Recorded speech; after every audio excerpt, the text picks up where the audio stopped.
નમસ્કાર વિદ્યાર્થી મિત્રો, ઓનલાઈન એજ્યુકેશનની અંદર તમારું સ્વાગત છે।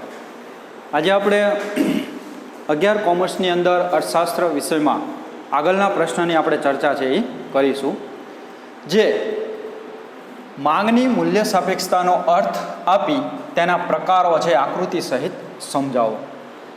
જો વિદ્યાર્થી મિત્રો આખો પ્રશ્ન છે એ પરીક્ષામાં પૂછાતો નથી, પણ એના પ્રકારો છે એ પ્રકારો 2 ગુણમાં કે 3 ગુણમાં કોઈ એક પ્રકાર છે એ મૂકી શકે, અથવા તો 2 પ્રકારો છે એ મૂકી દે, પણ આપણે અહીંયા બધા જ પ્રકારો છે એ સમજવાના છે।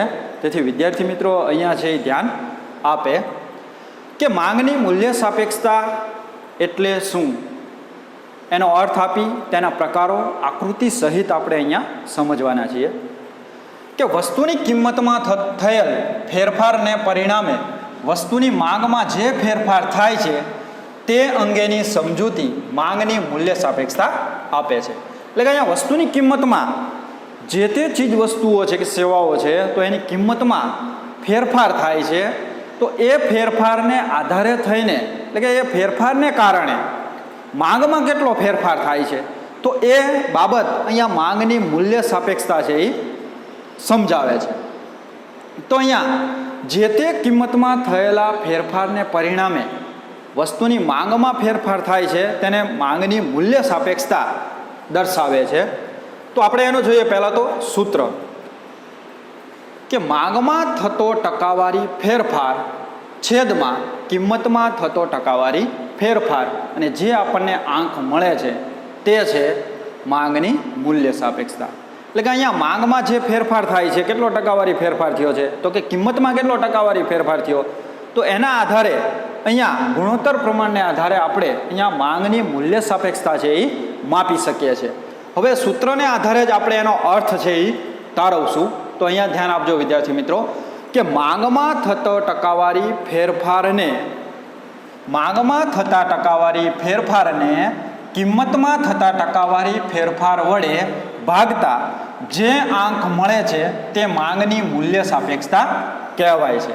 તો અહીંયા આપણને જો સૂત્ર આવડતું હોય, હંમેશા માંગ છે, માંગમાં થતો ટકાવારી ફેરફાર છે ઉપર લેવાનો, છેદમાં કિંમતમાં થતો ટકાવારી ફેરફાર, એટલે કે જે ટકાવારી ફેરફાર આવે છે છેદ ઉડાડતા, તો એને અહીંયા માંગની મૂલ્ય સાપેક્ષતા તરીકે ઓળખવામાં આવે છે।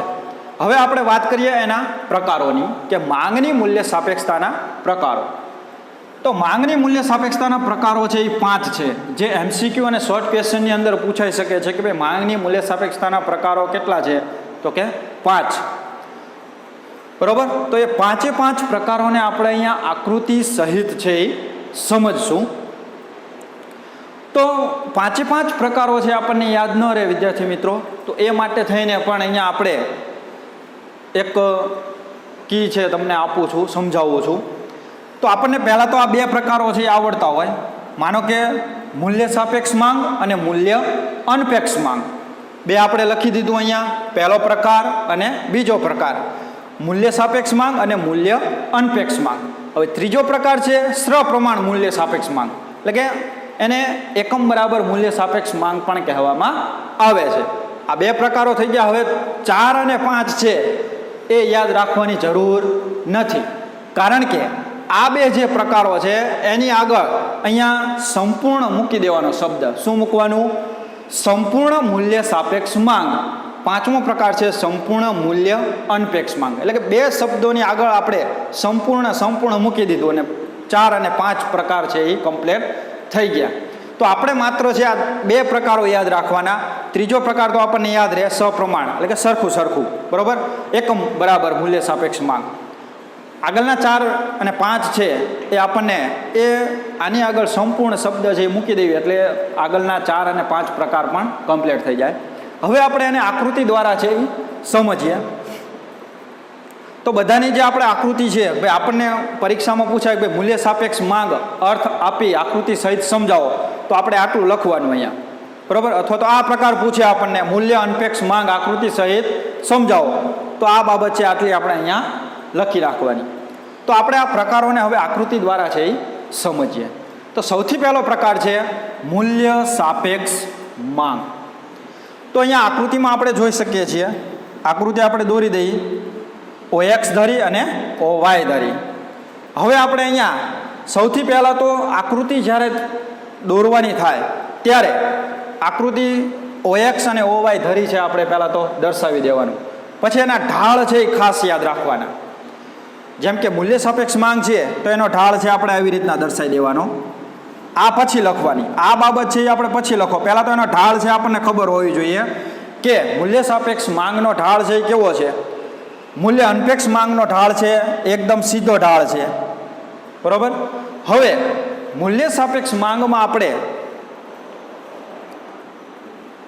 OY ધરી ઉપર અને OX ધરી ઉપર આ બે બાબત છે આપણે દર્શાવી દેવાની અહીંથી. હવે આપણે અહીંયા ટકાવારી ફેરફાર છે એ દર્શાવી દેવાનો કે અહીંયા 10 20, તો ફેરફાર કેટલો થયો તો કે 10% ફેરફાર છે એ નોંધાવે છે. અહીંયા ફેરફાર આપણે દર્શાવશું 5 અને 10, એટલે ફેરફાર છે બંને વચ્ચે કેટલો ફેરફાર રહ્યો તો કે 5%. હવે આ આકૃતિ ઉપરથી જ આપણને એના અર્થ છે એ આવી જશે. તો અહીંયા સૌથી પહેલાં તો એ બાબત યાદ રાખવાની આ બંનેમાં કે કરતા કરતા, ત્રીજી આકૃતિમાં અને 4 અને 5માં પરંતુ એ શબ્દ છે આપણે અર્થની અંદર છે એ જોડશું. તો અહીંયા ધ્યાન આપજો વિદ્યાર્થી મિત્રો કે સૌથી પહેલાં આપણે અર્થની વાત કરીએ કે કિંમતમાં થતો ટકાવારી ફેરફાર કરતા, જો અર્થ અહીંયા સમજજો કે કિંમતમાં થતા ટકાવારી ફેરફાર કરતા માંગમાં થતો ટકાવારી ફેરફાર વધુ, તેને માંગની મૂલ્ય સાપેક્ષ માંગ કહેવામાં આવે છે. તો એને આપણે અહીંયા આંકડાકીય માહિતી દ્વારા છે જોઈએ. ભાઈ અહીંયા માંગમાં છે, કારણ કે અહીંયા સૂત્રમાં આપણે કીધું છે માંગ હંમેશા છે એ ઉપર અને કિંમત છે એ નીચે. હવે બંનેને આપણે શેદ ઉડાડશું કે અહીંયા માંગમાં છે કેટલો ફેરફાર થાય છે તો કે 10%, કિંમતમાં કેટલો ફેરફાર થયો છે 5%. તો છેદ ઉડાડતા આપણને અહીંયા 2 આંક છે એ પ્રાપ્ત થાય છે. તેથી આ જે 2 આંક આપણને મળ્યા તે માંગની અહીંયા મૂલ્ય સાપેક્ષ માંગ છે એ દર્શાવે છે. તો પહેલો પ્રકાર છે આપણો કમ્પ્લીટ થઈ ગયો. એનો અર્થ છે આપણને આકૃતિ ઉપર આપણે એનો અર્થ છે દર્શાવશું. શું અર્થ થશે તો કે કિંમતમાં થતા ટકાવારી ફેરફાર કરતા માંગમાં થતો ટકાવારી ફેરફાર વધુ, એટલે કે એકમથી વધુ. જો અહીંયા એકમથી વધારે આવ્યો 2, બરાબર. તો સૂત્ર દ્વારા આપણે દર્શાવતા અહીંયા એકમથી વધુ તે મૂલ્ય સાપેક્ષ માંગ છે એ દર્શાવે છે. એટલે કે અહીંયા આપણે એને આકૃતિ પરથી જ અર્થ છે એ કરી શકીએ છીએ. હવે વાત કરીએ આપણે બીજા પ્રકારની મૂલ્ય અનપેક્ષ માંગ. આ હતી મૂલ્ય સાપેક્ષ માંગ, મૂલ્ય અનપેક્ષ માંગ.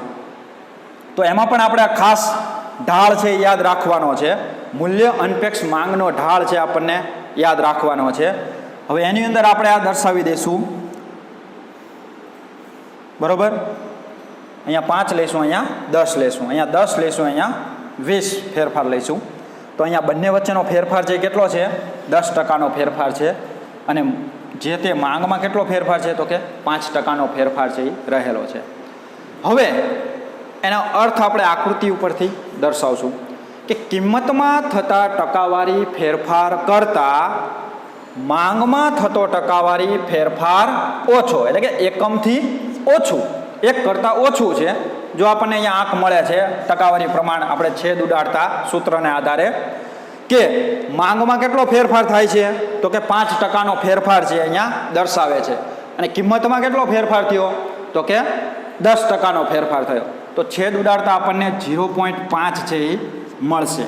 તેથી અહીંયા કેવું છે એકમથી ઓછું. કેવું છે એકમથી ઓછું.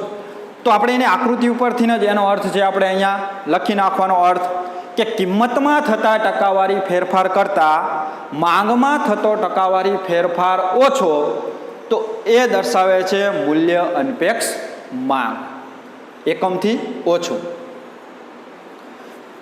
એક બાબત આપણે અહીંયા રહી જાય કે મૂલ્ય સાપેક્ષ માંગ છે એ કેવી ચીજ વસ્તુઓમાં જોવા મળશે તો કે મોજશોખની ચીજ વસ્તુઓ છે, મોંઘી ચીજ વસ્તુઓ છે કે જે અમીર વ્યક્તિઓ છે ઉપયોગ કરતા હોય, બરાબર.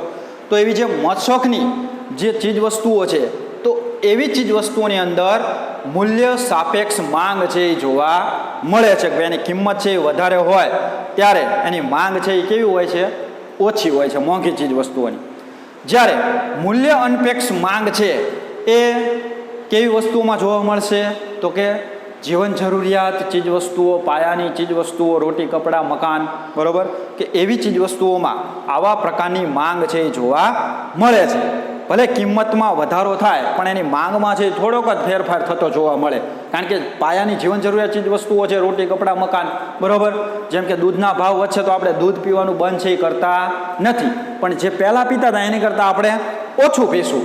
તો એ જીવન જરૂરિયાતવાળી ચીજ વસ્તુઓ છે, તો એવી ચીજ વસ્તુઓમાં મૂલ્ય અનપેક્ષ માંગ છે એ જોવા મળે છે. ભલે એની કિંમતમાં વધારો થાય પણ આપણે એની માંગમાં છે થોડો ઘણો જ ફેરફાર છે એ લાવીએ છીએ, એટલે કે એકમથી ઓછો ફેરફાર છે આપણે લાવતા હોઈએ છીએ.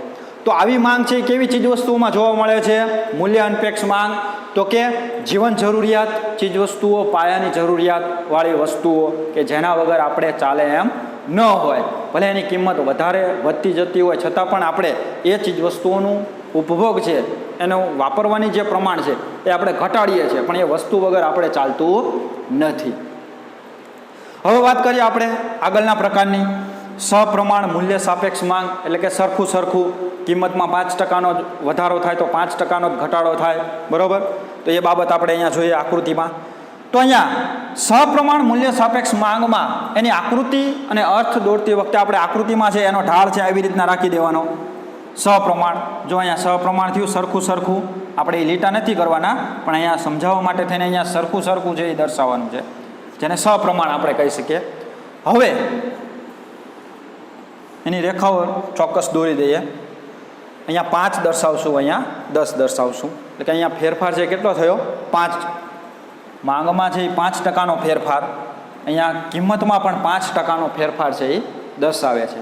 હવે આપણે એનો અર્થ આકૃતિ ઉપરથી જ છે એ તારવશું, લખશું કે કિંમતમાં થતા ટકાવારી ફેરફાર અને માંગમાં થતો ટકાવારી ફેરફાર સરખા હોય તો એ જે માંગ છે એને સપ્રમાણ મૂલ્ય સાપેક્ષ માંગ તરીકે ઓળખવામાં આવે છે. બીજી વાર અહીંયા અર્થમાં ધ્યાન આપજો કે કિંમતમાં થતા ટકાવારી ફેરફાર અને માંગમાં થતો ટકાવારી ફેરફાર સરખા હોય તો એ જે પ્રમાણ છે એને સપ્રમાણ મૂલ્ય સાપેક્ષ માંગ કહેવામાં આવે છે. તો કે અહીંયા કિંમતમાં કેટલો ફેરફાર થયો છે કે 5%નો, માંગમાં કેટલો ફેરફાર થયો છે કે 5%નો. અહીંયા સૂત્ર દ્વારા આપણે જોતા 5 છેદ ઉડાડતા એક રકમ છે આપણને મળે છે, બરોબર. તેથી એકમ બરાબર કેવી થઈ, એકમ બરાબર, જેને સપ્રમાણ પણ કહેવામાં આવે છે અને એકમ બરાબર તરીકે પણ ઓળખવામાં આવે છે. તો આવી જે બજારમાં માંગ છે એ જોવા મળતી નથી. જે વાસ્તવિક દુનિયામાં આવા પ્રકારની માંગ છે હોતી નથી. જેમ કે 5%નો વધારો થાય તો 5%નો જ ઘટાડો થાય, એવું ક્યારેય બનતું નથી. એમાં વધઘટ છે એ થતી જોવા મળે છે. તો આવી વાસ્તવિક દુનિયામાં કે વાસ્તવિક જીવનમાં આવી માંગનું પ્રમાણ છે એ હોતું નથી. પણ અહીંયા આપણે માંગની મૂલ્ય સાપેક્ષતાના પ્રકારો સમજવા માટે થઈને અહીંયા પ્રકાર છે સપ્રમાણ મૂલ્ય સાપેક્ષ માંગ છે એ મૂકેલી છે કે જે એકમ બરાબર એ માંગ તરીકે પણ ઓળખવામાં આવે છે. તો આવી વાસ્તવિક જીવનમાં એ માંગ છે એ જોવા મળતી નથી કે ભાઈ 5%નો વધારો કિંમતમાં થયો હોય તો 5%નો ઘટાડો માંગમાં છે એ જોવા મળતો નથી. ચાલો હવે આગળના પ્રકારમાં ધ્યાન આપજો. ચોથો પ્રકાર છે સંપૂર્ણ મૂલ્ય સાપેક્ષ માંગ.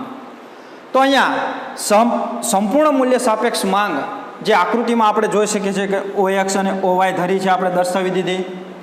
તો અહીંયા કિંમત છે એ કેવી હોય છે, સ્થિર હોય છે. કિંમત સ્થિર હોવા છતાં એની માંગમાં ફેરફાર આવે તો એ જે પ્રમાણ દર્શાવે એને સંપૂર્ણ મૂલ્ય સાપેક્ષ માંગ કહેવામાં આવે છે. તો આવી માંગનો પણ એ વાસ્તવિક જીવનમાં કે બજારમાં આવી માંગ છે જોવા મળતી નથી કે ભાઈ કોઈ ચીજ વસ્તુની કિંમત સ્થિર રહી હોય, બરાબર. કિંમત સ્થિર હોય ને છતાં એની માંગ છે એ વધઘટ થતી હોય તો એ વાસ્તવિક જીવનમાં પણ જોવા મળતું નથી. તેથી આ સંપૂર્ણ મૂલ્ય સાપેક્ષ માંગ પણ વાસ્તવિક દુનિયામાં એની માંગ છે, આવી માંગ છે એ હોતી નથી.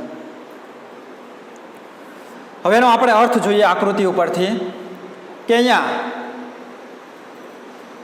જે તે ચીજ વસ્તુઓની કિંમત છે એ સ્થિર છે, કિંમતમાં કોઈ ફેરફાર થતો નથી, પરંતુ માંગમાં અનંત ફેરફાર થાય છે.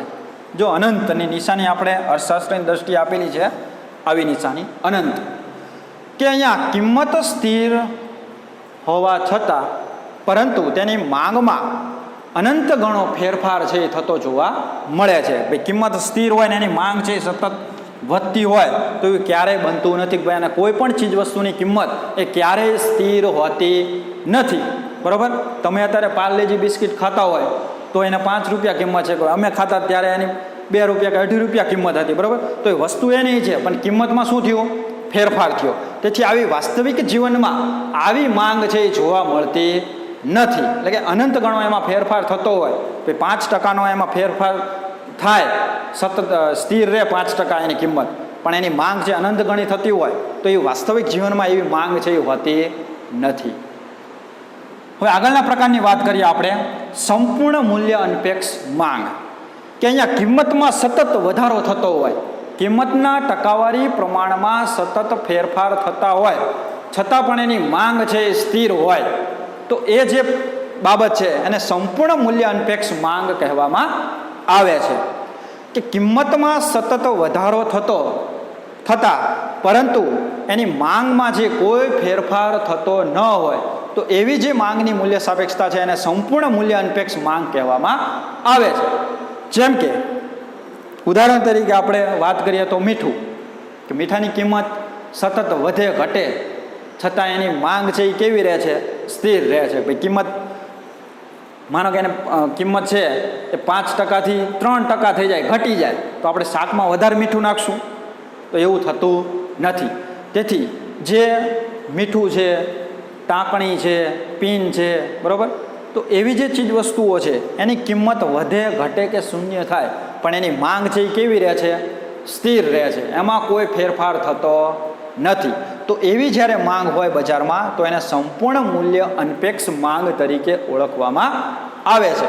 જેને શૂન્ય, જેમાં કોઈ પણ પ્રકારના એ કિંમતમાં ફેરફાર થતો હોવા છતાં પણ એની માંગમાં કોઈ પણ ફેરફાર આવતો નથી.